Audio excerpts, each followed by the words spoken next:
গোপাল জয় জয় রাধারমণ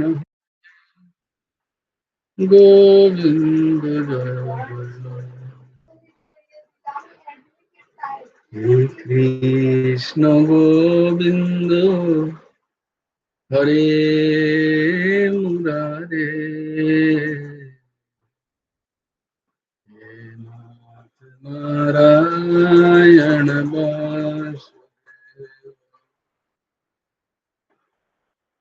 গোবিন্দ জয় জয় গোপাল জয়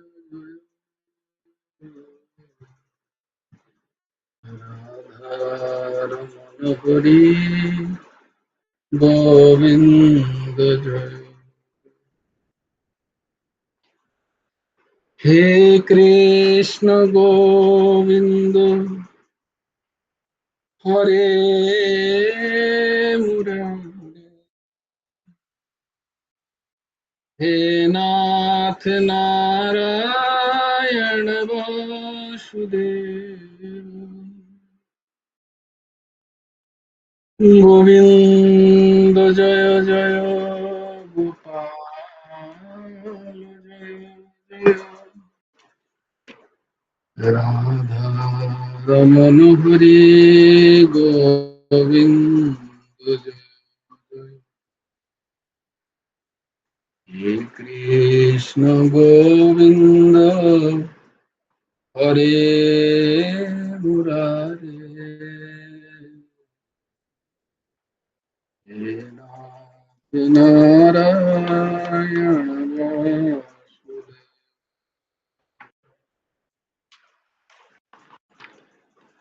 রাধে শ্যাম রাধে শ্যাম শ্যাম শ্যাম রাধে রাধে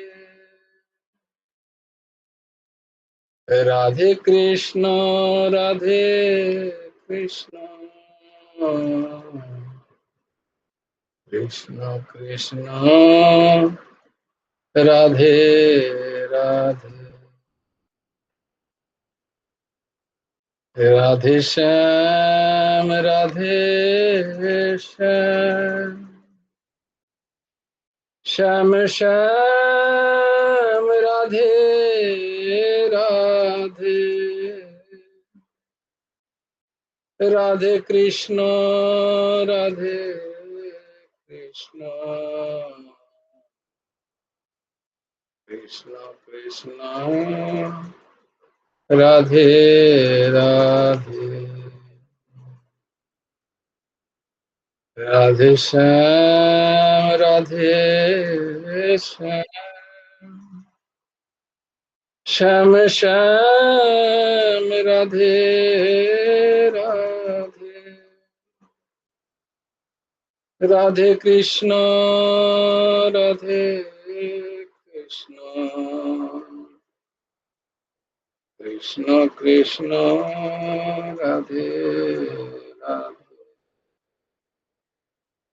রাধে শ্যাম রাধে শ্যাম শ্যাম শ্যাম রাধে রাধে রাধে কৃষ্ণ রাধে কৃষ্ণ কৃষ্ণ কৃষ্ণ রাধে রাধে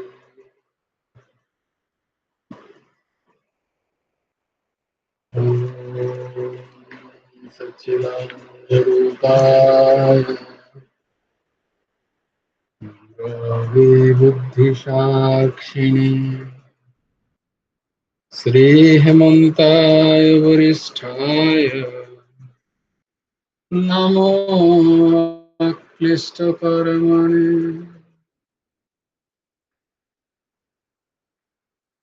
ओम सच्चिदानंद रूपाय कृष्णाय क्लिष्टकर्मणे नमो वेदान्तविद्याय गुरवे बुद्धिसाक्षिणे श्रीकृष्ण चैतन्यं भगवन्तं कृपार्णवम् प्रेम भक्ति वितारणार्थं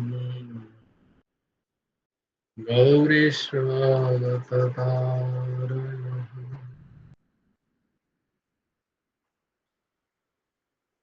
मूकं करोति वाचालं पङ्गुं लङ्घयते गिरिं यत्कृपातमहं वन्दे परमानन्दमाधवम् नमो नलिननेत्राय वेणुबद्धविनोदिने राधाधर सुधापान शालिनी वनमालिनी बर्हापीडं नटवरवपुः कर्णयो कर्णिकारम् बिभ्रद्वासो कनककपिशं वैजयन्तीं च मालाम् रन्ध्रान् वेणोऽधरसुधया पुरयन् गोपवृन्दे बृन्दारण्यं शपदरमणं प्राविशद्गीतकीर्तिः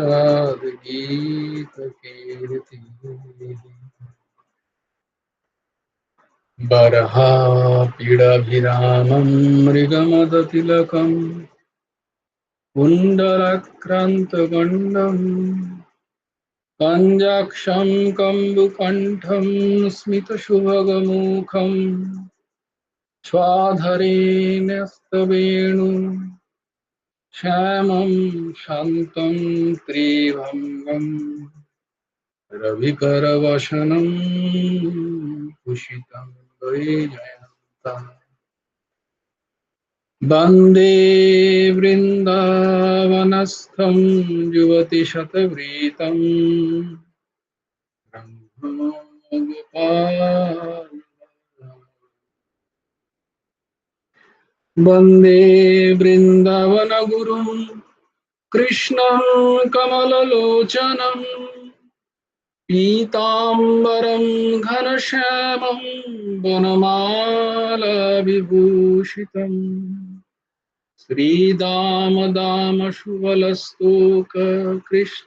श्रीदामदामशुवलस्तोककृष्णार्जुनभीतं गोपीमण्डलमध्यस्थं राधिका प्राणवल्लभम् जयति परशरसूनु सत्यवतीर्दयानन्दन वैश यस्य कमलगलितं वाङ्मयमृतं जगत् शिवोति यः सानुभवमखिलश्रुतिसारमेकम् अध्यात्मदीपम् अतितितीर्षतां तमोहन्दम् संसारिणां करुणाय पुराणगुह्यम्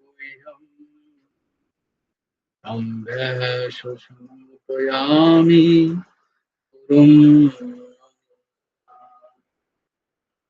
नारायणं नमस्कृत्य नरं चैव नरोत्तमं देवीं सरस्वतीं व्यासं ततो जयोमुदीरये नमो धर्माय महते नमो कृष्णाय वेधसे ब्राह्मणेभ्यो नमस्कृत्य धर्मान् वक्षे सनातनम् वाञ्छाकल्पतरुभ्यश्च कृपासिन्धुभ्यो एव च पतितानां पावनेभ्यो वैष्णवेभ्यो नमो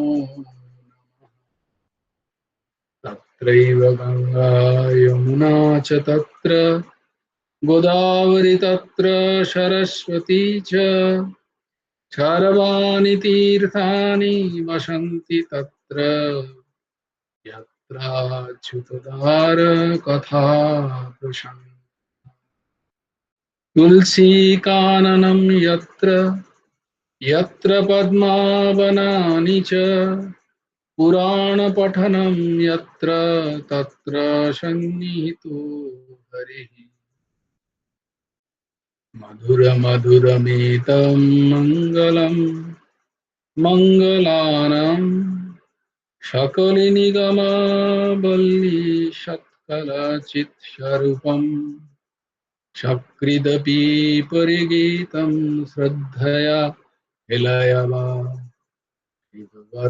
नरमात्रं तारयेत् कृष्णनाम।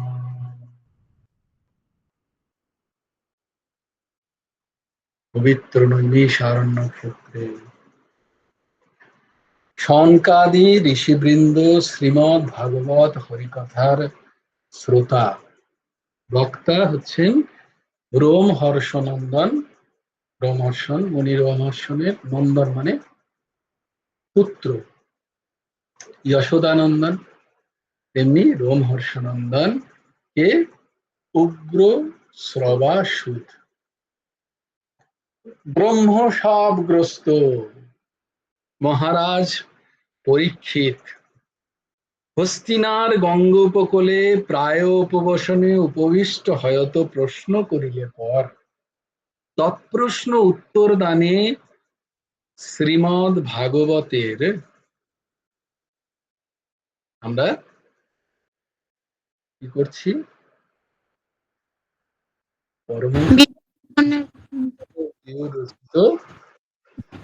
বিবেকী মনের খোরাক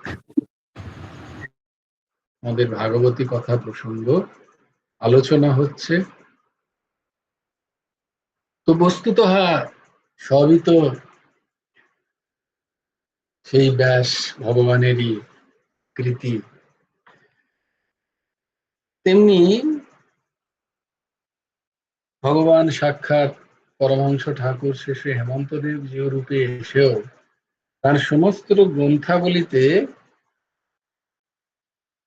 যত শাস্ত্র আছে তারই সার সংকলনই তিনি লিখে গেছেন, তাতে খুব বেশি কষ্ট না করতে হয় আমাদের। তো যারা তারা একটুখানি কি যেন বলে একটা কার্বাইড পাকা না, বাকি সমস্ত ভাষাগুলো খুব ঠিক ঠিক নয় বলে, মানে পরিপক্ক না হওয়ার আগেই যেটা পাকা হয়ে যায় যারা আর কি, মানে কার্বাইড দিয়ে পাকানো হয়েছে আর কি, কেমিক্যাল দিয়ে পাকানো, এরকম যারা পিনাকি মুখার্জি স্তরে যে সমস্ত যারা, তারা বিভিন্ন জিনিস পড়াশোনা করে নিজেদের জ্ঞান বাঁকা নেই, ভেতরে কিছু আওয়াজ, হ্যাঁ বলতে চায় কিছু, বরাবরই গর্ব, খুব অহংকারী, তো অহংকারী যে প্রতিষ্ঠা চাই, কিন্তু প্রতিষ্ঠা যে সুকরি বীজটা এটা তাদের ধারণা নেই। তাদের মানে হরিবল, তার ধারণা নেই, বোধ নেই, তাই জন্য সে সুকরি বীজটা মারতে চায়। তাই জন্য সেদিক ওদিক থেকে ঘাঁটছে, অথচ সেই সজল জলদ নীলম ভগবান পরমহংস ঠাকুর শেষে হেমন্ত দেবজিও তিনি হচ্ছেন সেই সূর্যের মতো, যিনি সমস্ত শাস্ত্র থেকে সারগুলোকে গ্রহণ করে তিনি তো সব কিছুকে গ্রহণ করেছেন। তিনি তো সাক্ষাৎ ভগবান, তারই মুখ নিঃসৃত সবকিছু, শ্বাস প্রশ্বাসে নিঃসৃত বেদ।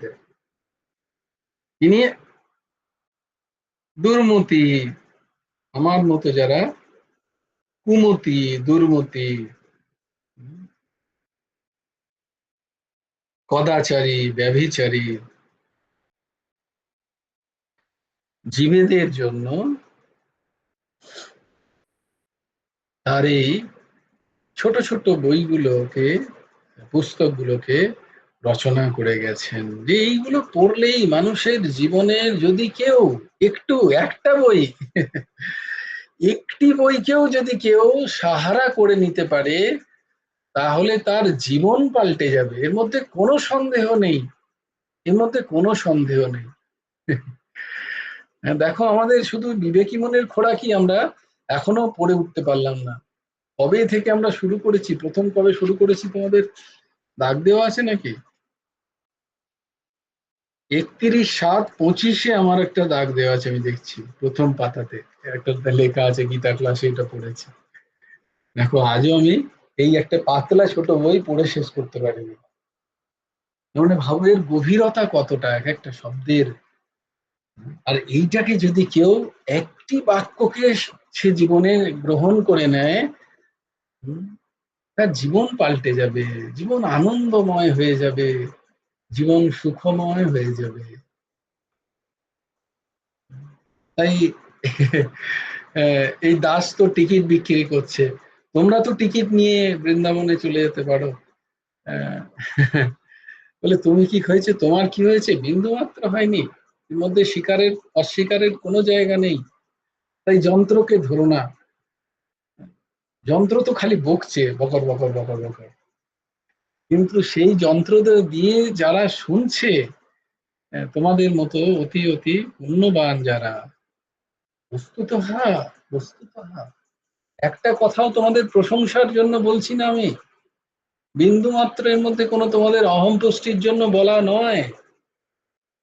তোমাদের অশেষ যারাই জয়েন করছে, যারাই শুনছে ঠিক ঠিক করে, তাদের সুকৃতির কোনো সীমা পরিসীমা নেই।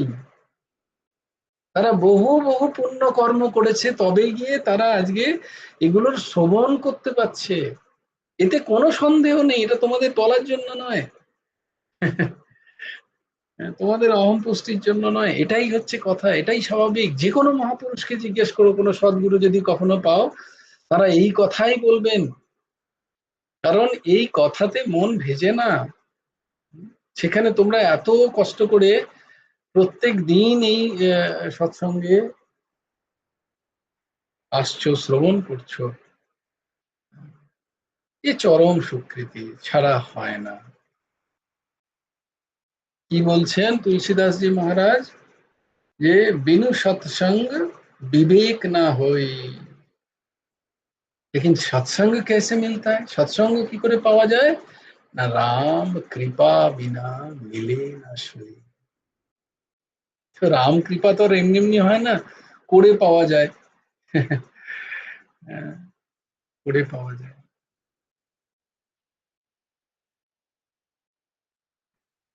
তো আমার তো মাঝে মাঝে অবাক লাগে যে কেউ কেউ ফোন করে বলে ওই দিনের রেকর্ডিংটা তো দেয়া হলো না, ওই দিনটা আরেকবার শুনতে চাইছিলাম আমি। অদ্ভুত অদ্ভুত, তাদের শ্রীচরণে আমার প্রণাম, তাদের ধুলি পাদধুলি আমার মাথায় নিতে ইচ্ছা করে। এ দেখো কি অদ্ভুত টান, যে সে আরেকবার শুনতে চায় সেদিনের কথাটা। এই যে দিদির যেমন বললেন যে কেমন একটা হারিয়ে গেছিলাম নিজেকে, কি অদ্ভুত একটা অনুভূতি। হুম, এগুলো এগুলোই তো হওয়া উচিত, এগুলোই তো হওয়া উচিত।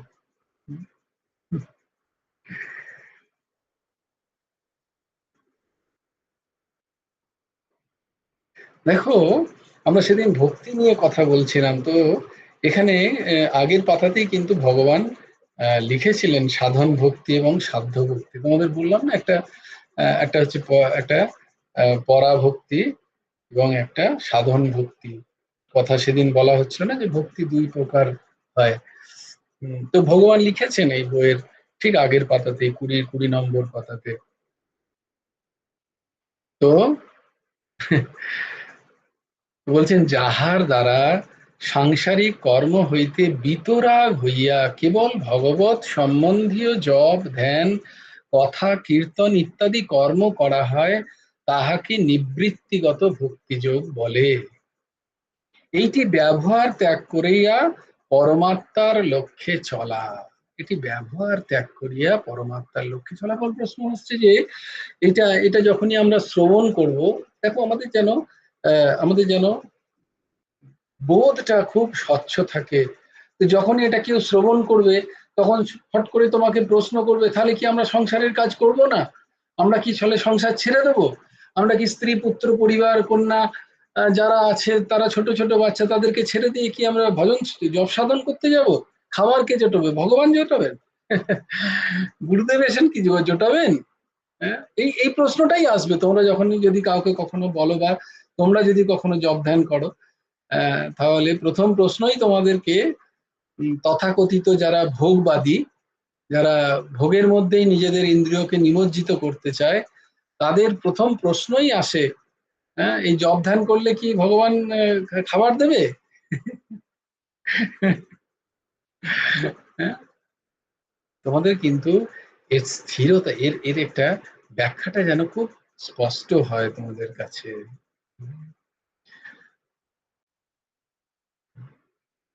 এটা যারা ইন্দ্রিয় ভোগের জন্যই সকাল থেকে রাত পর্যন্ত যাদের চিন্তন, তারা এই ধরনের যুক্তি খাড়া করে। আর আমাদের যদি সৎসঙ্গ ঠিকঠাক ঠিক না হয়, আমাদের যদি জ্ঞান ঠিক ঠিক না থাকে, তাহলে তাদের কথাগুলো আমাদের হুবহু সত্যি বলে মনে হবে, যে তাই তো, তাই তো। এগুলো করলে কি হবে? এগুলো করলে কি খাবার জুটবে? বলে কোথায় লেখা আছে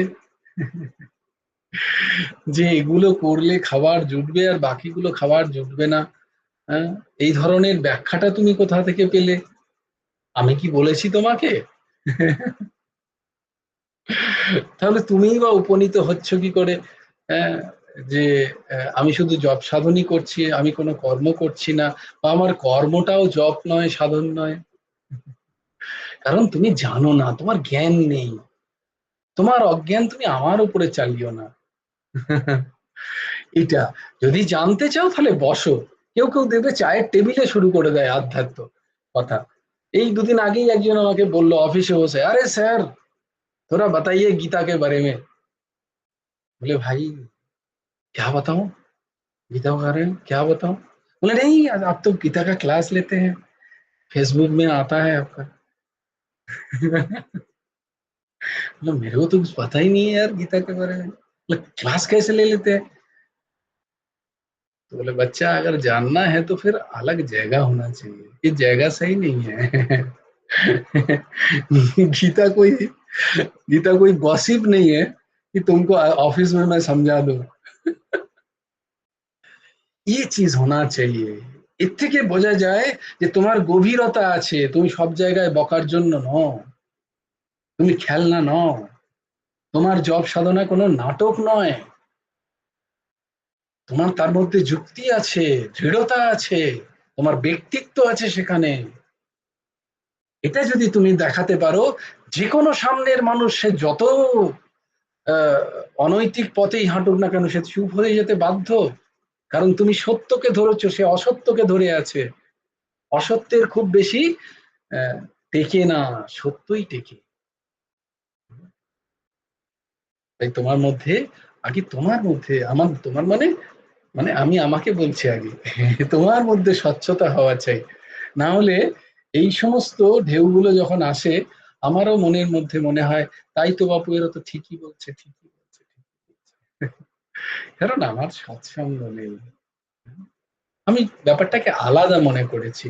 জপ আলাদা, ধ্যান আলাদা, আর আমার জীবনের কর্ম আলাদা, পয়সা কামানো আলাদা, স্ত্রী পুত্র পরিবার পরিবর্গ আলাদা, এগুলো সব আলাদা।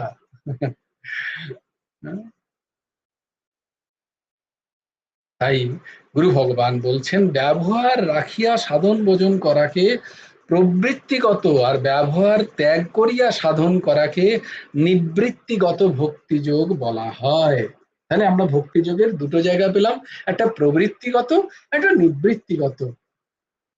প্রবৃত্তিগত যারা, প্রবৃত্তির মধ্যে যারা আমরা আমরা যারা ফেসে আছি, তারাও যে ভক্তিযোগ করতে পারবো না তা কখনো কোথাও বলা নেই, কোনো শাস্ত্রে বলছে না। বলছে প্রবৃত্তি যোগের মধ্যেও তুমি ভক্তি যোগের অনুশীলন করে মোক্ষ প্রাপ্ত হতে পারো, ভগবত প্রাপ্ত করতে পারো, প্রেম প্রাপ্ত করতে পারো। আমার ঠিক একই ভাবে যে নিবৃত্তি পথে আছে, তারও সেই একই স্থিতি হবে। প্রবৃত্তিগত, প্রবৃত্তিতে আছে বলে আমি যে অবৈধ কর্ম করব, এর কোনো জায়গা কিন্তু শাস্ত্র তোমায় বলেনি, তোমাকে অনুমতি দেয়নি। প্রবৃত্তি মানে হচ্ছে যথেচ্ছ ভোগ নয়। প্রবৃত্তি মার্গ আছে মানে তোমার ইন্দ্রিয়ের যথেচ্ছ ভোগ নয়। এইটা আগে ভালো করে বোঝা দরকার। এইটাই আমাদের বোধের অসুবিধা। আমি প্রবৃত্তিতে আছে মানে আমি যা চাইবো তাই করতে পারি, এই ধারণা ভুল সম্পন্ন। বলে কে বলবে? ভগবান বলবেন। এই এই গীতাতেই বলা আছে যে কোন কার্য তোমার করা উচিত, কোন কার্য তোমার করা উচিত নয়, কোন অবস্থায় থেকে তোমার কর্তব্য কর্ম কি, সেটা ভগবান বলছেন যে কে বলে দেবে? না, শাস্ত্র বলে দেবে। শাস্ত্র বলে দেবে যে তোমার এইটা করা উচিত আর এইটা করা উচিত নয়।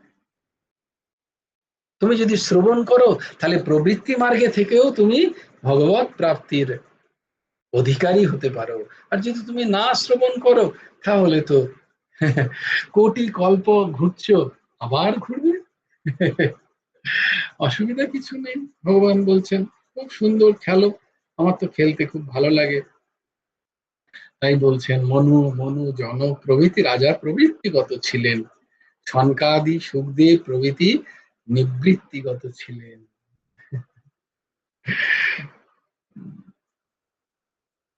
রামপ্রসাদের একটা গান আছে, সংসার ধর্ম বড় ধর্ম মা, তাই পারি না ছেড়ে যেতে।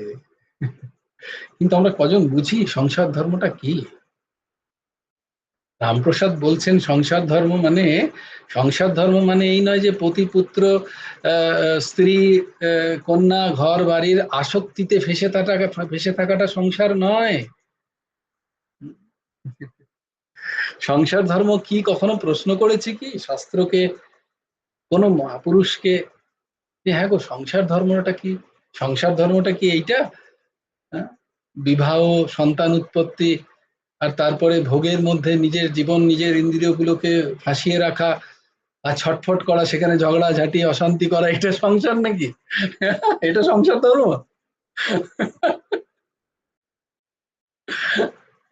কোনো কোনো সাধারণ মানুষ তো লিখছেন না, একজন পরম সাধক লিখছেন। হ্যাঁ? সংসার ধর্ম বড় ধর্ম মা। আমরা প্রায় অনেকে এর উদাহরণ দেয়।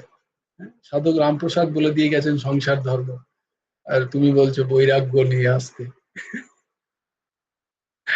গুরু ভগবান বলছেন বৈরাগ্যের তেল যদি হাতে না মাখো তাহলে সংসার ধর্মে কোনো দিন কোথাও সুখ নেই, সংসারে সুখ নেই। বৈরাগ্যকে প্রথমে নিয়েই সংসার শুরু করতে হয়, তবেই গিয়ে সংসারে সুখ, নাহলে সংসারে অশান্তি অশান্তি। একটা সংসার বলে দেখাও না যেখানে ভজন নেই, যেখানে সাধন নেই, তারা খুব সুখে আছে। একটা দেখালে বলতে পারো, আমিও তাহলে দর্শনে যাব কখন মালা নিয়ে, ফুল মালা চন্দন নিয়ে। একটা সংসারকে দেখাও, একটা পরিবারকে দেখাও, হুম,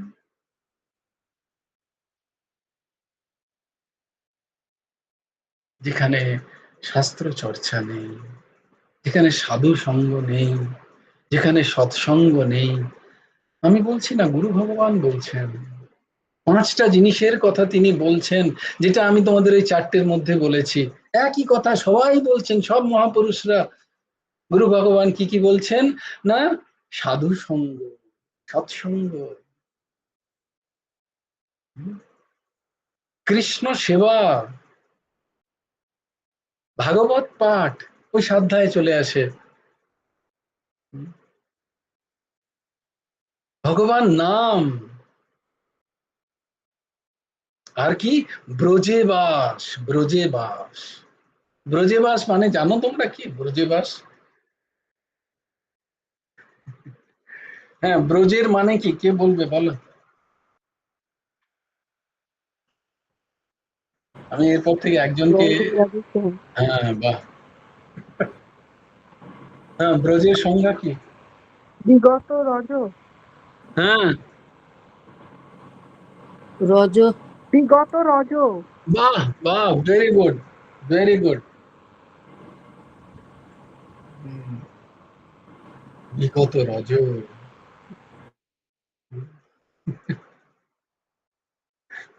समझ में आ रही है बात? नहीं, बात को समझो।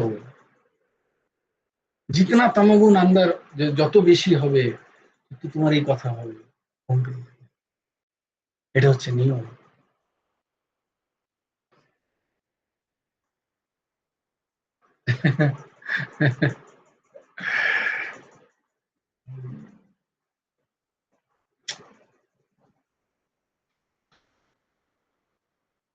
যারা যারা শুনছো তারা এর মধ্যে দিয়ে থাকো একটুখানি, বারবার বলতে, আমি এই কথাই বলতে থাকবো।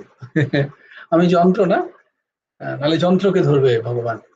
তোমাকে আমি কাজে লাগিয়েছিলাম, তুমি তো কিছুই করতে করলে না। এখনো জীব কষ্ট পাচ্ছে।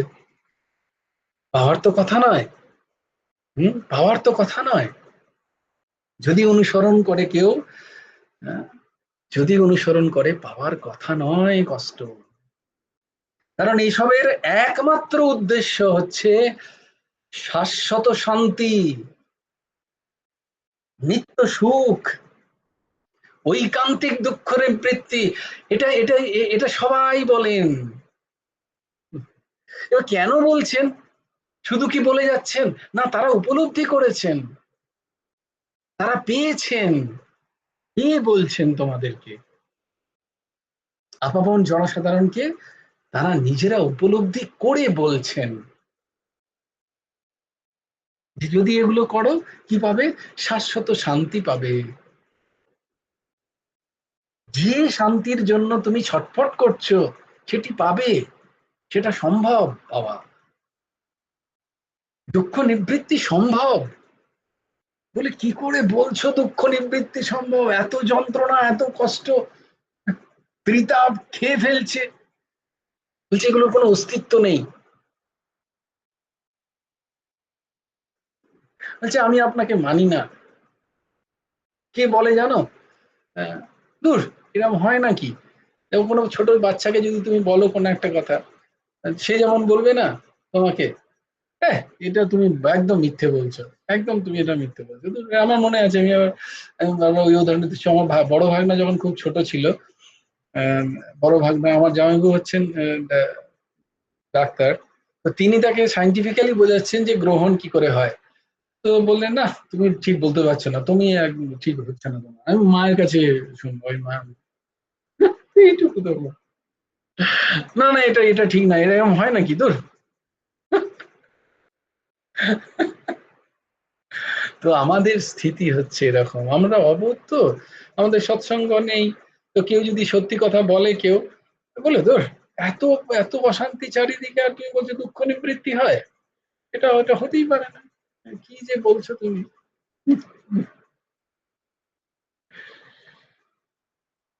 যা হোক, ভক্তিযোগ ভগবত পরায়ণা হইতে আরম্ভ। ভক্তিযোগে কি?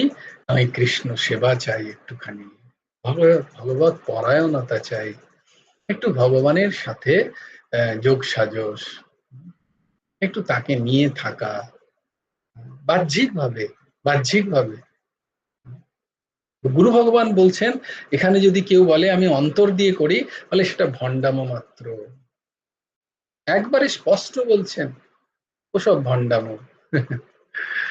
আমি মনে মনে করি, এ ভণ্ডামো। আমি বাইরে আমার কিছু নেই, আমার ভগবানের কোনো প্রতিচ্ছবি নেই, তার কোনো উপাসনা নেই, তাকে ফুল দেওয়া নেই, তাকে আমি সেবা দিই না, আমি মনে মনে করি, বলছে এগুলো ভণ্ডামো, এটা হয় না, এটা কখনো হয় না।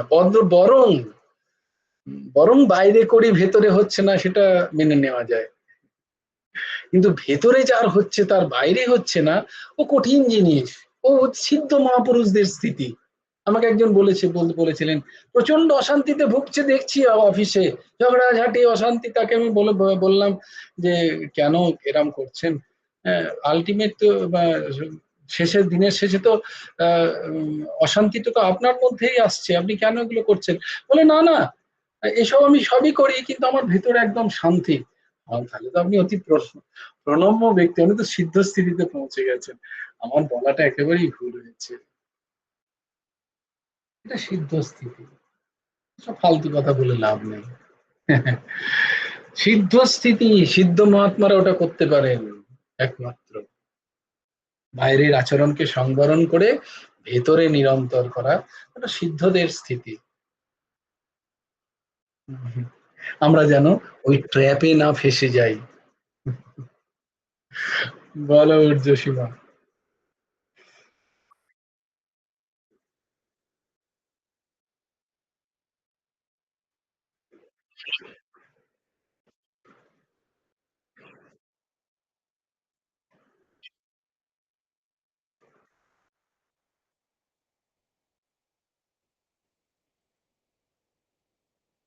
হুম।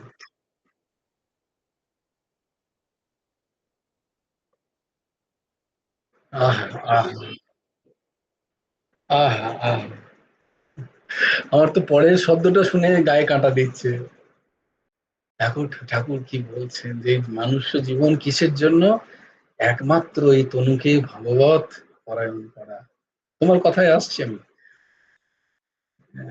এবং দেখো তিনি কি বলছেন, যে প্রবৃত্তি মার্গ থেকে নিবৃত্তি মার্গে যাওয়ার পথ। প্রবৃত্তি মার্গে ফেসে যাওয়া নয়, ফেসে থাকাটাই উদ্দেশ্য নয়।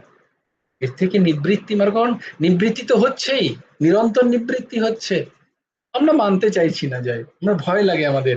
নিবৃত্তি মানে ছেড়ে ছেড়ে তো সব যাচ্ছে, সবাই ছেড়ে যাচ্ছে না? বলে সবাই ছাড়ো, আরে তুমি তোমাকে ছেড়ে যাচ্ছ নিরন্তর। কি অজ্ঞানী আমরা, কত বড় অজ্ঞানী, কত বড় ভ্রমে বাস করছি আমি। আমার 5 বছরের শরীরটা কোথায়? সে ছেড়ে চলে গেছে। আমার 15 বছরের শরীর কোথায়? সেও ছেড়ে চলে গেছে। আমার যে কালো কালো দাড়ি গোঁফ ছিল, চুল ছিল, সেগুলো কোথাও? সে ছেড়ে চলে গিয়ে এখন সাদা হয়ে গেছে। সবাই ছেড়ে দিচ্ছে, কেউ কথা রাখেনি। সবাই বলে সঙ্গে থাকবো, কেউ থাকে না। কারণ নিবৃত্তি এই সংসারের একমাত্র স্থিতি, এবং নিবৃত্তি মহাফলা। হুম? অনেক ডিজিজও কোথায় থাকে? There is no disease. जब सांस ही नहीं है तो कहाँ की डिजीज? এটাই তো মরা নয়। তখন তুমি আছো, সেও ছেড়ে চলে গেছে, সেখানে আর তুমি নেই, তুমি তাকে ছেড়ে দিয়ে চলে গেছো। এটাকে বোঝো, নিবৃত্তি তো আলটিমেট। ঊর্ধ্বসীমা, তোমার বোন বলছে যে ক্রনিক ডিজিজ তো ছাড়ে না, ও তো লেগেই থাকে। তাহলে যখন পাও পাসার শুয়ে থাকে, তখন কোথায় ডিজিজ, কার ডিজিজ?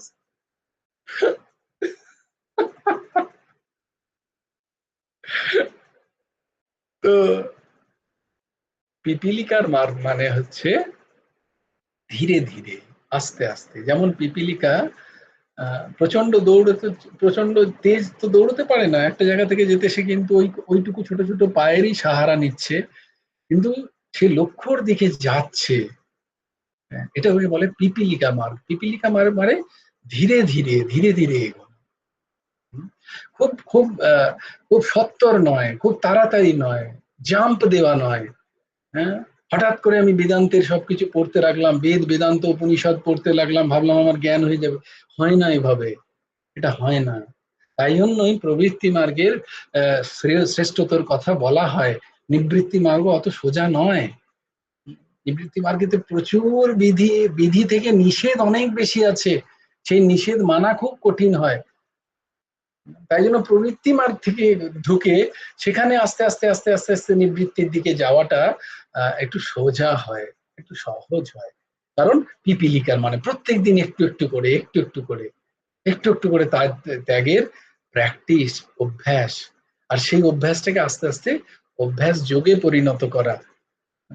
তাই জন্যই বলা হচ্ছে যে সবার একটা বয়স আছে, সবার একটা বয়স নির্ধারণ করেছে শাস্ত্র, যে তুমি 1 থেকে 25 পর্যন্ত অধ্যয়ন করবে, তুমি 25 থেকে 50 পর্যন্ত সংসারে যথা যথা শাস্ত্রবিধি সংসার করবে।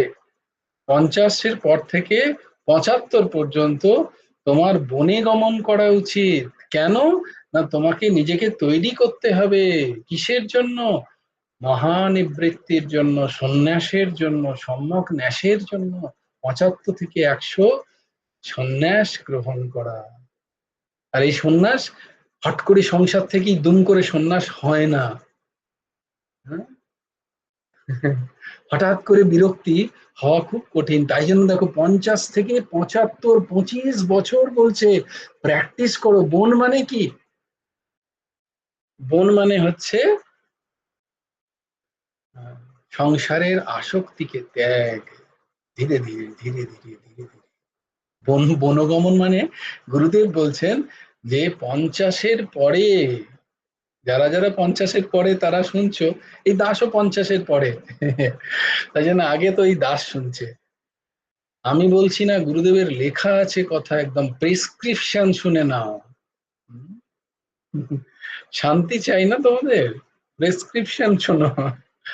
50-এর পরে কোন গৃহীর আর গৃহে থাকা উচিত নয়।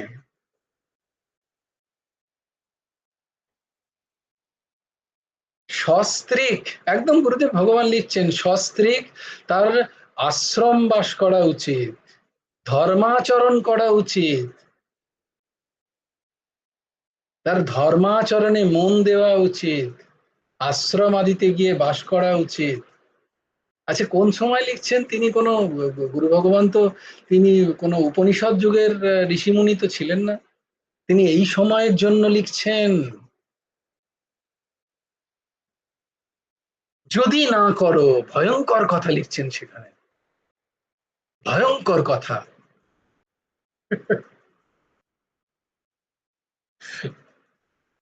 শুনবে কি কথা? আচ্ছা ছাড়ো, এই তোমাদের সমস্যাটা এটাই। বলছেন যদি না করো, 50-এর পরেও যদি কারোর সংসারের গৃহের বিষয়ে আসক্তি থাকে, রাগ থাকে, তাহলে তার কুকুরের দশা, শুকুনির দশা হতে কেউ রক্ষা করতে পারবেন না। কারোর ক্ষমতা নেই, ভগবানেরও ক্ষমতা নেই, না সদ্গুরুর ক্ষমতা আছে। কে বলছেন? সদ্গুরু বলছেন। এখনো যদি তোমাদের গৃহের বিষয়ে, সংসারের বিষয়ে রস আসে 50-এর পরে, চেতাবনী দিচ্ছেন 50-এর পরে যে এখনো সংসারের রস উপভোগ করছে, তার শুকুনির দশা, কুকুরের দশা কেউ রক্ষা করতে পারবে না। কেন? শাস্ত্র বলছে 50-এর পরে বয়সগুলো এদের থেকে পাওয়া। মনুষ্য শরীরকে 50 বছর পর্যন্তই দেওয়া হয়েছিল, বিধাতা দিয়েছিলেন। 50-এর পরে তুমি মৃত হওয়া উচিত তোমার। কিন্তু আমরা এতই লোভী, এতই ভোগপ্রবণ যে আমরা, বাকিরা ছেড়ে দিয়েছে। শুকুন বলছে আমি পারবো না, এই এই শরীরে আমি বেশি দিন থাকতে পারবো না, তুমি আমার থেকে 10 বছর নিয়ে নাও, আমি এই শরীর ছাড়তে চাই। কুকুর বলছে এই জঘন্য একটা শরীরে আমি বেশি দিন থাকতে পারছি না, আমার চাই না, তুমি নিয়ে নাও। বিধাতা, বিধাতা বলছেন তাহলে আমি সেই বয়সগুলো কি করে? মানুষ বলছে আমাকে দাও, আমাকে দাও, সব আমাকে দাও। তাকে 50 বছর দেওয়া হয়েছিল মানুষকে। বলছে ঠিক আছে তুমি নেবে, কিন্তু তোমাকে এই দশা হতে হবে। কারণ তুমি কার বয়স পাচ্ছ ভেবে দেখো, তুমি কুকুরের বয়স পাচ্ছ 10 বছর, শুকুনের বয়স পাচ্ছ 10 বছর, তুমি এই ধরনের শুকরের বয়স পাচ্ছ 10 বছর। দেখো, যদি না বিশ্বাস হয় সমাজে গিয়ে একবার তাকিয়ে দেখো, যেখানে যেখানে 60-এর পরে, 70 পরে যে সমস্ত বৃদ্ধ বৃদ্ধারা বিভিন্ন ঘরে আছেন, তাদের অবস্থা দেখো, নিজেরাই বুঝতে পারবে এটা গুরু ভগবান মিথ্যে বলছেন না। ছেলে মেয়ে দেখে না, বউ ঝেঁটা দেয়, পারলে দুটো খেতে দিয়ে চলে যায়। দেখো না, দেখো দেখো গিয়ে সংসারে তিনি মিথ্যে বলছেন কি সত্যি বলছেন।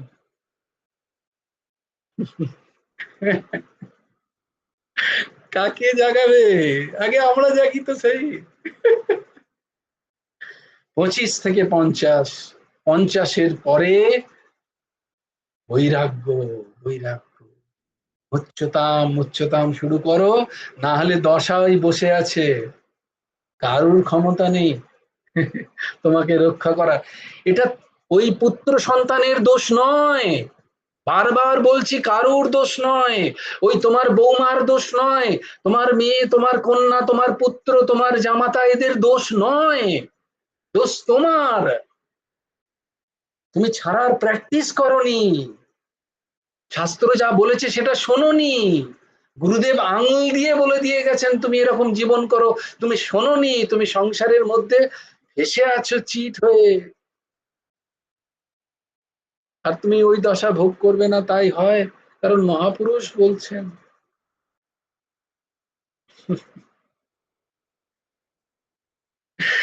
আর এখানে বলো কাউকে কবে গেছিলে গে আশ্রম, না প্রচুর সংসারে কাজ, কি করে যাই, সংসার থেকে তো বেরোতেই পারি না, আমার আশ্রম যাওয়া হয় না, আমার গুরু সেবা নেই জীবনে, হুম? আমাকে কে বাঁচাবে, কে বাঁচাবে আমার দুঃখ, কে বাঁচাবে আমাকে কষ্ট থেকে, আমি নই? প্রশ্নোত্তরী বইয়ে আছে, দরকার হলে আমি পড়ে দেবো তোমাদের, গুরু ভগবান লিখছেন। ভক্তি যোগ সবকিছুই বাসুদেব, এই অনুভব হওয়ার ফলে প্রাণী মাত্রের প্রতি বিশেষভাবে মিত্রতা ও করুণার উদ্রেক হয়, কর্মযোগ আদিতে তাহা থাকে না। পূর্বকালে রাজরাজারাও তারা তারা কত বড় ভোগী ছিলেন চিন্তা করো, কত ঐশ্বর্য তাদের, কিন্তু এই 50-এর পরেই সমস্ত তাদের পুত্র যেমন হতো, তারা পুরো রাজ্য সেই পুত্রের উপরে দিয়ে সোজা চলে যেতেন তাদের বনগমন করতেন, সেখানে কুঠিতে বাস করে ভজন করতেন, এটাই নিয়ম ছিল। কিন্তু এখন তো আর আমাদের সেই স্থিতি নেই, আমাদের তো ভোগই শুরু হয় 50-এর পর থেকে।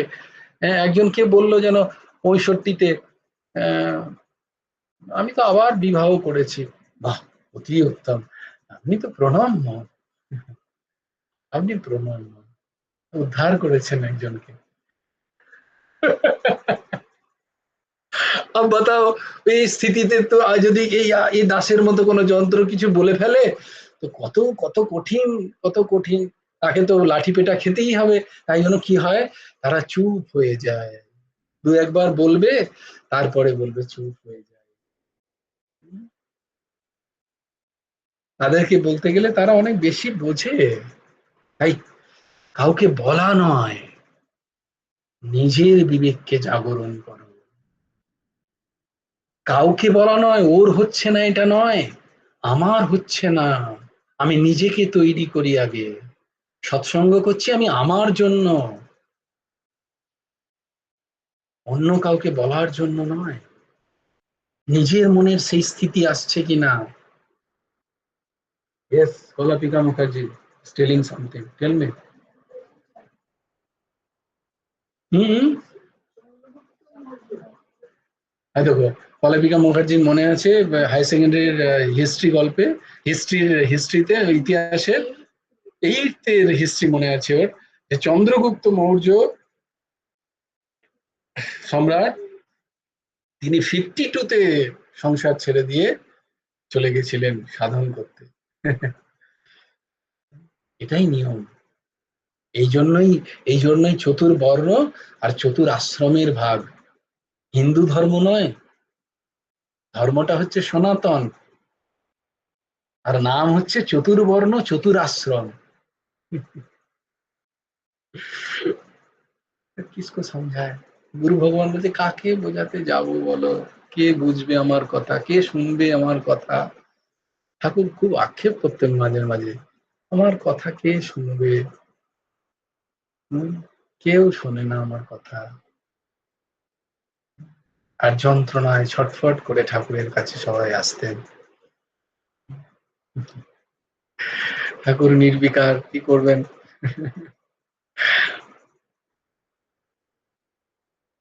ভক্তি যোগীর কর্মাভিমান থাকে না। এখন প্রশ্ন হচ্ছে এখানে, এখানে এই এই এই শরীরের শাশুড়ি মা আছেন এখানে, তো এই সমস্ত কথাগুলো ন্যাচারালি ওনার মনে হবে যে আমাকে বলছেন, রানা আজকে সুযোগ পেয়েছে আর আমাকে শোনাচ্ছে, না না না না,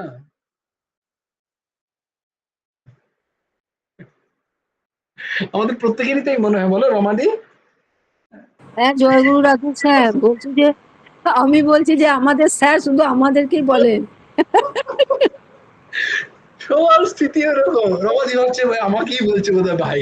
আমি মেয়েদের হ্যাঁ, বাড়িতে গিয়ে থাকি আর নাতনিদের ছবি পাঠাই, তাই জন্য হ্যাঁ। না, আমাকেই না, বোধহয় ভাই ওটা আমি আজকে একটা ধরেছে। গ্রুপ 24 গ্রুপে পাঠাতে গিয়ে আমার ওই গ্রুপে চলে গেছে।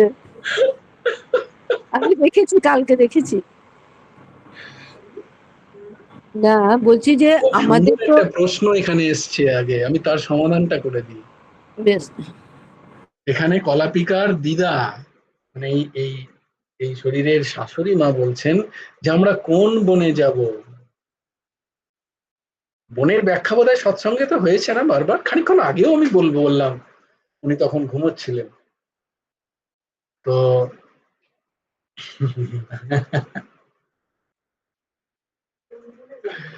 বন মানে কি, এটা সৎসঙ্গ থেকে বোঝা যায় যে বন কি। বন মানে সংসারের আসক্তি থেকে ত্যাগ। তোমাকে বলছে না তুমি এই চার দেয়াল ছেড়ে বনে চলে যাও, বন মানে গাছপালা, ওটা বন নয়। বন হচ্ছে তোমার মনের স্থিতি। তুমি সব ছেড়ে ছেড়ে দিয়ে যদি বনে চলে গিয়ে সেখানেও যদি সংসারের কথা চিন্তন করো, তাহলে ঘোর সংসারী তুমি।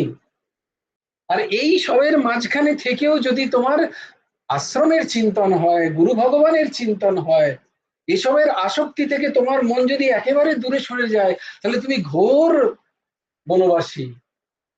এর বোধ কি করাবে যদি সৎসঙ্গ না করো, বিবেক জাগবে কি করে?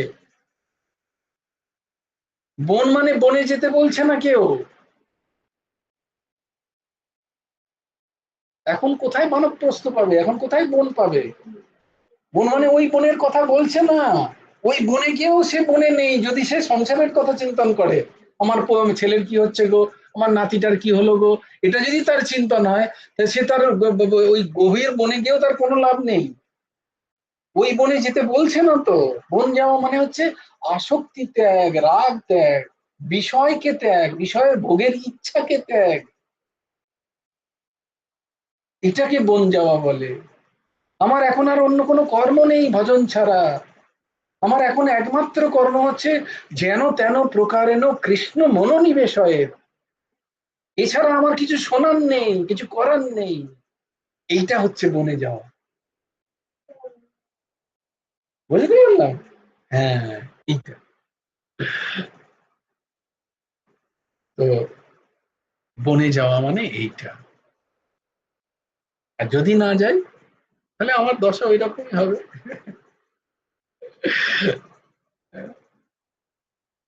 সেই গুরু ভগবান উদাহরণ দিচ্ছেন যে এক বৃদ্ধ বাবা, তার ছেলে বউ দুজনেই তাকে পিটিয়েছে।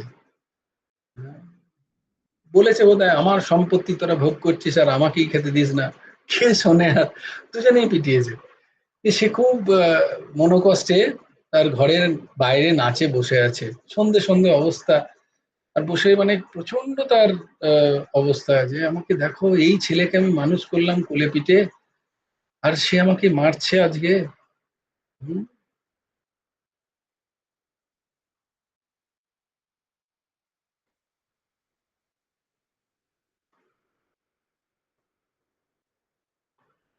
আমি দেখেছি বৃন্দাবনে গিয়ে, আমি দেখেছি এরকম বৃদ্ধ,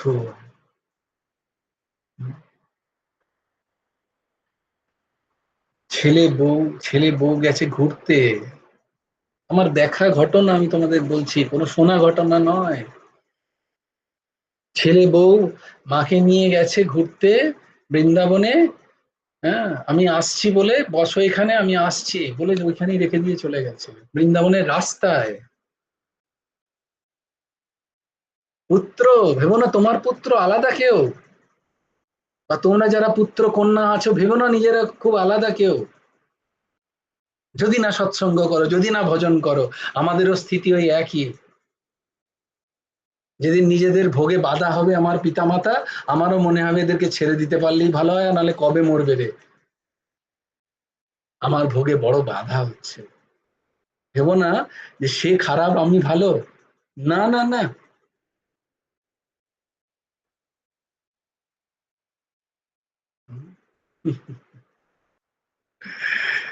আর সেই সেই বাঙালি বাঙালি বাংলায় কথা বলছেন সে, আমি অন্য কোনো দেশের কথা বলছি না। বাঙালি মা, সে পড়ালেখা জানে না, কিচ্ছু জানে না, সে বাড়ি ফিরবে কি করে?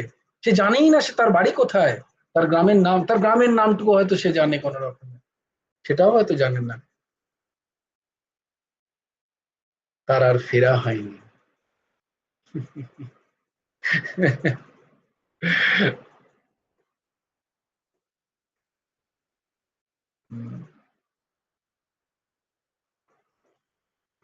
এইসব এর জন্য বড় বড় কষ্ট হয়, খুব কষ্ট, প্রচন্ড যন্ত্রণা।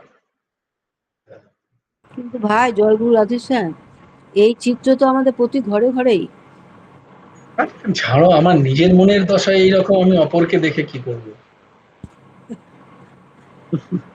আমি তো আমার নিজের মনের দশার কথা বলছি। তোমার মনের দশা যা, আমাদের মনের দশাও তাই, সেই একই ব্যাপার।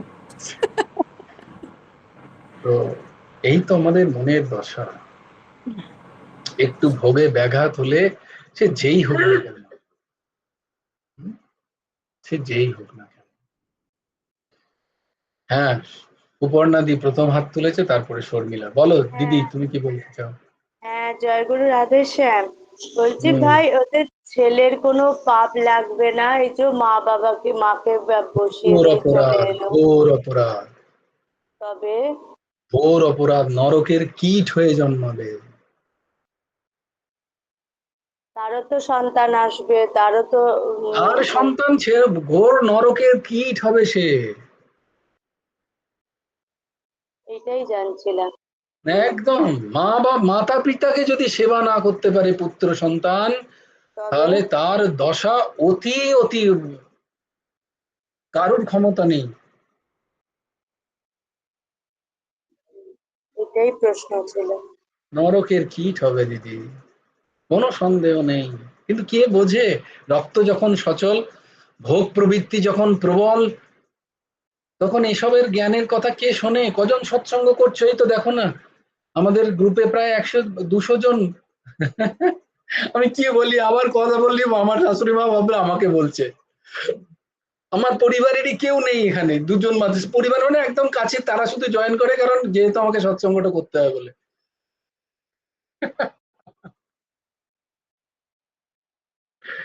আইরনি এটাই। কজন আছো তোমরা? কজন কজন জয়েন? 13 জন মাত্র, 13 জন, তাও তার মধ্যে 12 জন।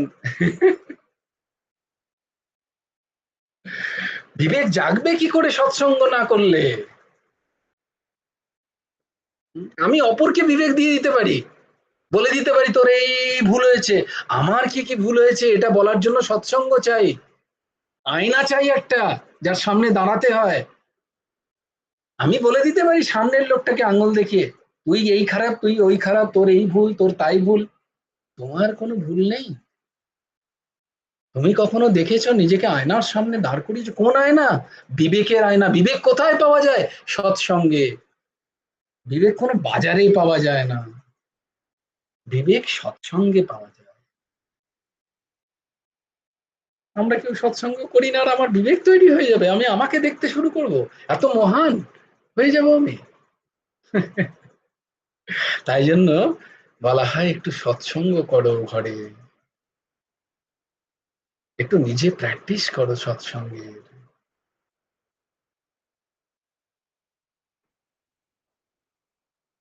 শর্মিলা বলো। হ্যাঁ, জয়গুরু রাধেশ্যাম, শুনতে পাওয়া যাচ্ছে? হুম। হ্যাঁ, বলছি আমি ওই যে কথাটা বললে বৃন্দাবনে মায়ের কথা, হুম। তো আমি ওই একটা ভাব আসছে, সেটা কি বলবো, মানে ভাব এলো নিশ্চয়ই নিশ্চয়ই হয়তো বলো। ইয়ে অবান্তর, তবুও একবার বলার ইচ্ছা হলো হুম। যে উম, আমি একদম সেই রাস্তায় চলে গেছিলাম, দিয়ে হঠাৎ মনে হুম। হলো যে বৃন্দাবনে সেই বসে, যে যাই হোক পুত্র একটা মানে ওনার খুব স্বীকৃতি যে বৃন্দাবনে এসে পড়েছেন আর কি, বাঁকে বিহারী জিউর কাছে, তাই জন্য আর এটা কি ওনার ভালোই লাগলো। স্বীকৃতি, এটা ওনার হ্যাঁ, স্বীকৃতি।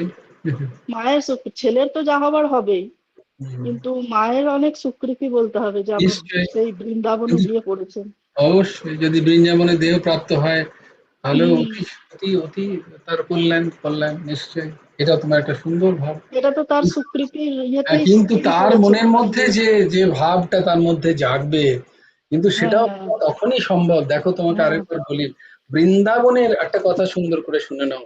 বৃন্দাবনের যে স্বীকৃতি, তার মধ্যে কোনো সন্দেহ নেই, কোনো সন্দেহ নেই। কিন্তু এই বৃন্দাবনে বসেই যদি আমি রাগদ্বেষে জীবনযাপন করি, তাহলে আমার বৃন্দাবনও উদ্ধার করতে পারবেন না। হ্যাঁ, কথাটা বোঝাতে পারছি? হ্যাঁ, জয় গুরু হ্যাঁ, রাধে শ্যাম। সেই ব্রজ যন্ত্রণা, কিন্তু শুধু সেই স্থান কষ্ট। নয়, না, ব্রজ শুধু স্থান নয়। এটা বারবার তুমি যেটা বললে, ব্রজের মানে কি? বিগত ব্রজ একটা রজনী। মানসিক স্থিতি, ব্রজ একটা মানসিক, অবশ্যই স্থান মাহাত্ম্য আছে, এর মধ্যে কোনো সন্দেহ নেই। কিন্তু স্থান মাহাত্ম্য কিসের জন্য? সেখানে গিয়ে যদি আমি আমার আত্মিক উন্নতি না করতে পারি। ব্রজের মাহাত্ম্য কেন? না সেখানে নিরন্তর ভগবানের কথা হচ্ছে, ভগবানের দর্শন সুলভ, কথা সুলভ, নাম সুলভ, মহাপুরুষদের দর্শন সুলভ, তাদের সৎসঙ্গ সুলভ। এই জন্য ব্রজ, যেখানে যেখানে রজ তম কাম নেই, কিন্তু আমার ভেতরের স্থিতি যদি রজতম গুণের স্থিতি হয়, তাহলে কি ব্রজ আমার কল্যাণ করতে পারবে?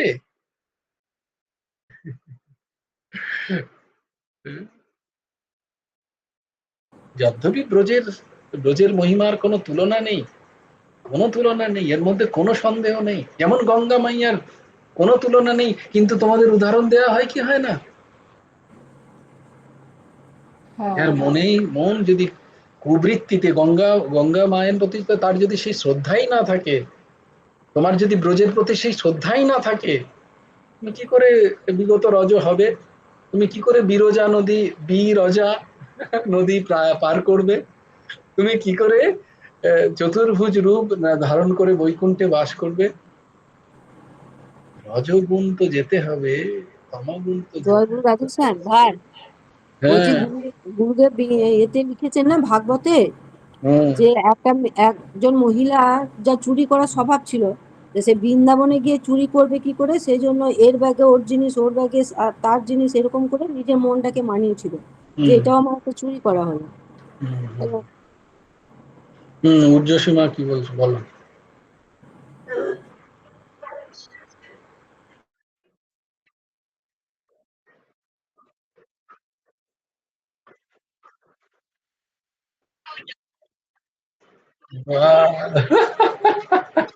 এটা কার জন্য? এটা কার জন্য? না কই কাউকে সুখ দুঃখ দাতা, নিজ নিজ কর্ম ফল ভোগ ভ্রাতা। কার জন্য এটা মা? এটা ছেলেটার জন্য? এই সূত্র ছেলেটার জন্য? তাহলে কার জন্য এটা? এটা আমার, সেই আমার প্রারব্ধকে ভোগ করার জন্য এই সূত্র। মা এই কথা ভেবে যদি ব্রজকে ওই স্থিতিতে মানিয়ে নিতে পারেন, তাহলে এটা মায়ের উদ্ধারে কাজে লাগবে। কিন্তু ছেলে এই কথা ভেবে তার কর্তব্য কর্মকে সে ফেলে আসতে পারে না, পারে কি? তুমি জেনে বুঝে করছো যে কাজ, তুমি সেটাকে এই সূত্র দিয়ে ঢাকতে পারো না। এটা কার জন্য? নিজের জন্য, নিজের শুদ্ধিকরণের জন্য। আমি যখন ভোগ করছি কারুর দ্বারা, তখন আমার যেন রাগ ও দ্বেষ তৈরি না হয়, আমার যেন তার প্রতি দেশ ভাব তৈরি না হয়, ঘৃণা তৈরি না হয়। তার জন্য আমি চিন্তন করব, এটা আমার চিন্তনের বিষয়। এটা যে না কই কাউকে সুখ দুঃখ দাতা, আমাকে কেউ দুঃখ দিতে পারে না, আমাকে, এটা আমার জন্য। আমাকে যদি কেউ এরকম ব্যবহার করে, তার জন্য, ওই মায়ের জন্য। মা যেটা ভাবতে পারেন ওরকম, কিন্তু পুত্র নয়, আবার আমরাও নই।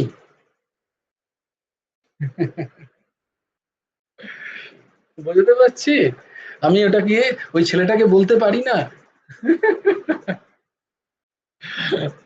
তাকে তো শাস্ত্রোচিত ঘোর দণ্ডের বিধান আমার শোনাতে হবে।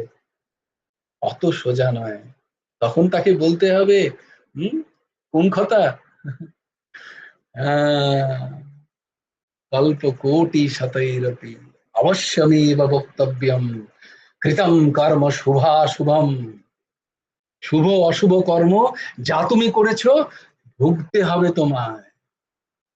না শাস্ত্র বলছে না তিল কম, তিল তিল এইটুকু তিলও কম হবে না,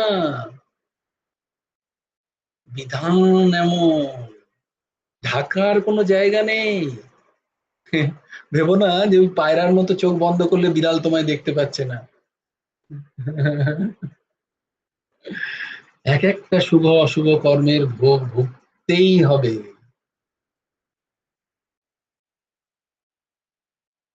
কল্প কোটি শতৈরপি, যুগ যুগ চলে যাক,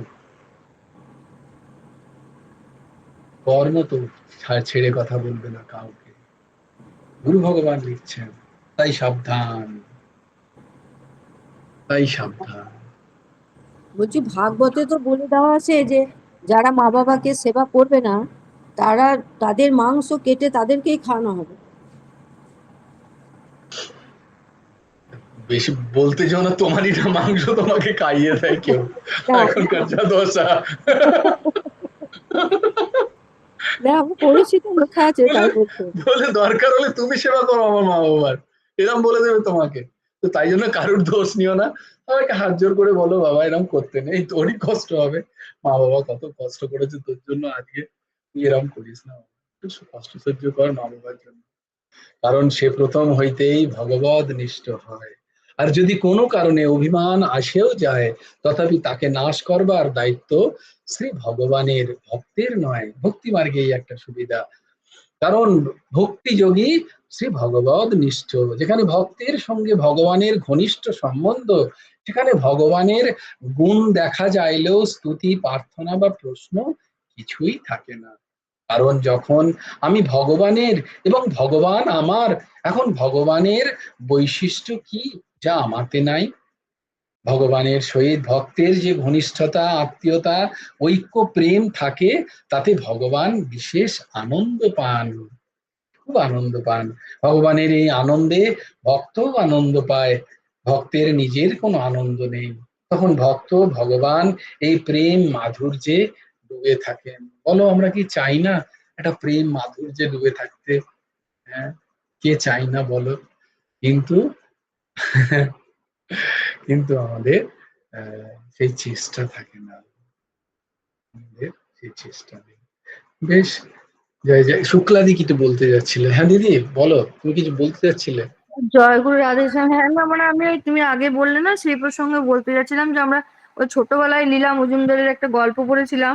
তো গল্পের শেষ লাইনে মানে উপসংহারের মতো এটাই ছিল যে বন থেকে জানোয়ারকে তুলে আনা যায়, কিন্তু জানোয়ারের মন থেকে বনকে তুলে ফেলা যায় না। তুলে ফেলে যায় না। ঠিক ঠিক ঠিক, খুব সুন্দর একটা কথা, খুব সুন্দর কথা। কিন্তু এটা জানোয়ারের ক্ষেত্রে প্রযোজ্য, মানুষের ক্ষেত্রে নয়। মানুষের ক্ষেত্রে মানে কি, আমরা যেমন বনে গেলাম কিন্তু আমাদের মনের সংসার এমন ভাবে আটকে আছে যে হ্যাঁ, আমাদের তো এটা মন থেকে এটা একমাত্র, সংসারকে তুলে ফেলা যায় না। না এইটা একমাত্র এই জন্য যে এটা জানোয়ারের সাথে মানুষের তুলনা এই জন্য করবো না, হ্যাঁ। কারণ জানোয়ারের মধ্যে কনসাসনেসটা অ্যাক্টিভ নয়, চেতনা সক্রিয় নয়। মানুষ চাইলে তার চেতনা সক্রিয়, সে সেটাকে কাজে লাগাতে পারে। এটা সবসময় এই তর্কে স্টিক থাকবে, যদি কখনো কোথাও আসে যে একমাত্র মনুষ্য শরীরে তার মধ্যে বিবেক আছে, চেতনা জাগৃত, চেতনা তার মধ্যে, সে নিজের চেতনাকে কাজে লাগাতে পারে, পশুর ক্ষমতা নেই, কারণ পশুর চেতনা জাগ্রত নয়। তাই জন্য পশুর সাথে মানুষের তুলনা হয় না। অনেকে বলে যে বাঘও তো ছাগল মেরে খায়, তাহলে তারও কি পাপ পাপ হবে? বলে না, হবে না, কিন্তু তুমি মেরে খেলে তোমার হবে। বাজে তর্কের আগে একটু সৎসঙ্গ করো, একটু জানো, কারণ কিছু না জানলে তোমাকে প্রতিপাদন করবে কি করে? কেউ যদি ক্যালকুলাস শেখেই নি, সে যদি তর্ক করে, তাকে শেখাবে, তাহলে জানতে হবে, আগে ক্লাসে আসতে হবে, একটু বুঝতে হবে বিষয়টাকে। এটা মানুষের সাথে সবার হয় না, কারণ মানুষের মধ্যে চেতনা আছে, সে জানে সে ভুল করছে, সে জানে সে ভুল করছে, সে জানে তার আচরণ অন্যায়। একটা মানুষকে বলো যে অন্যায় করেছে, আর তার মনের মধ্যে সে জানে, বলবে না যে আমার মন থেকে কেউ বলেনি যে এটা অন্যায়। একটা মানুষকে খুঁজে এনে দেখিয়ে দাও, ঘোর অপরাধী বলবে যে হ্যাঁ আমি জানতাম এটা অন্যায়। এটা আমার করা উচিত নয়। সবাই জানে কেন, সবার চেতনা সক্রিয় মানুষের মধ্যে, তারপরেও সে করে। তা ভুগবে কে? ভগবান। হ্যাঁ, যখন ভোগার বেলা আসে তখন সে হা প্রভু তুমি অন্ধ, হা প্রভু তুমি দেখনি আমাকে। আর যখন করেছিলে তখন বলেছিলে নাকি প্রভু এই অন্যায় হয়ে গেল একটু নোট করে রেখো, প্লিজ শাস্তিটা দিয়ে দিও।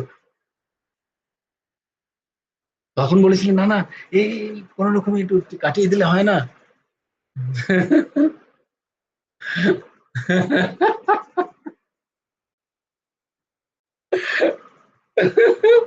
এখনো সময় আছে, তাই শুধু হাসির জন্য নয়, এখনো সময় আছে। কি সময়?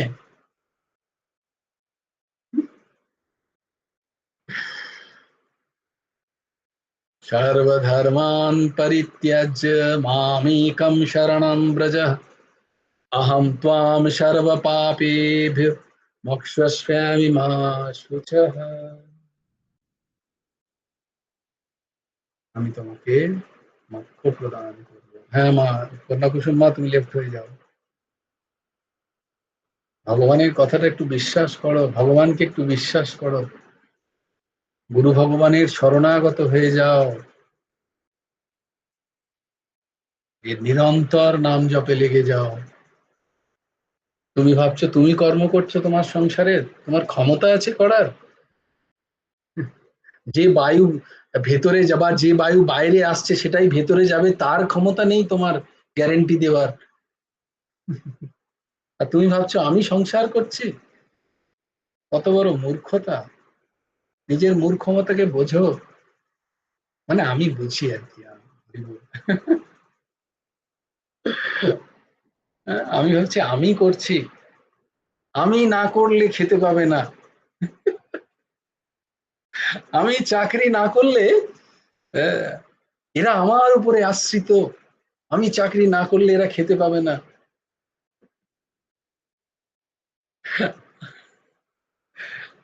মূর্খতা। তাই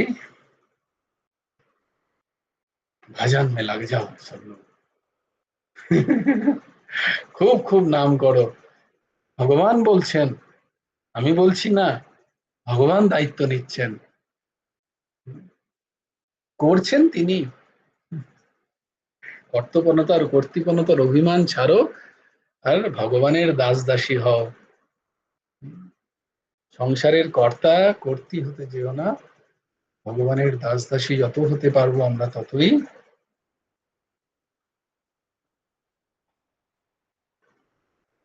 ততই আমরা নিবৃত্তির দিকে যাব। নিবৃত্তিস্য মহাফলা, নিবৃত্ত থেকে বড় ফল আর কিছু নেই। তার তো উদাহরণ আমি তোমাদের সকালবেলার উদাহরণ দিই।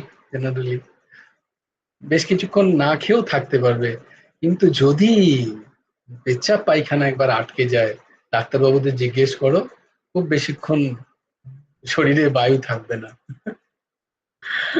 Immediate you need an doctor attention.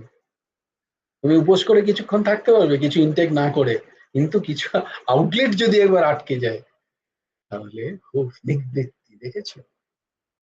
ত্যাগ। हरि बोल हरि बोल। जय जय श्री राधे, जय जय श्री सीताराम। हर हर महादेव। भज गुरु हेमंत देव राधे श्याम। जप हरे कृष्ण हरे राम। वंशी विभूषित करन्नवनीरदाभा पीताम्बरादुर्णबिम्ब फलधरोष्टा पूर्णेन्दु सुन्दर मुखादर बिन्द नेत्रा कृष्णात् परं किमपि तत्त्वमहं न जाने। ध्येयं सदा परिभवग्नमभीष्टदोहं तीर्थास्पदं शिवविरिञ्चिनुतं शरण्यं भृत्यार्थाहं प्रणतपालो भवद्दिपोतं वन्दे महापुरुषते चरणारविन्दं त्वक्ताशुदुत्वज सुरेक्षितराज्यलक्ष्मीं धर्मिष्ठार्यवचसा जदगादरण्यं मायामृगं दयितयक्षितमन्वधावत् वन्दे महापुरुषते चरणा। नमो ब्रह्मण्यदेवाय गो ब्रह्मण्यहिताय च जगद्धिताय कृष्णाय गोविन्दाय नमो नमः। हे कृष्ण करुणा सिन्धु दीनबन्धु जगत्पते गोपेश गोपिका कान्त राधा कान्त नमस्ते। जय गुरु राधे श्याम राधे श्याम राधे श्याम श्याम श्याम राधे राधे। राधे कृष्ण कृष्ण कृष्ण राधे राधे। जय गुरु राधे श्याम। श्री गुरार्पणमस्तु श्री हेमন্ত দেবার্পণমস্তু। আচ্ছা, যা যা কথা বলি বিবেক জাগরণের জন্য, সে সব কথাগুলো আবার বলে দিই, coat unquote, only for Pinaki Mukherjee, এই দাসের জন্য। তোমরা কিন্তু নিজেদের জন্য নিও প্লিজ, কারণ এই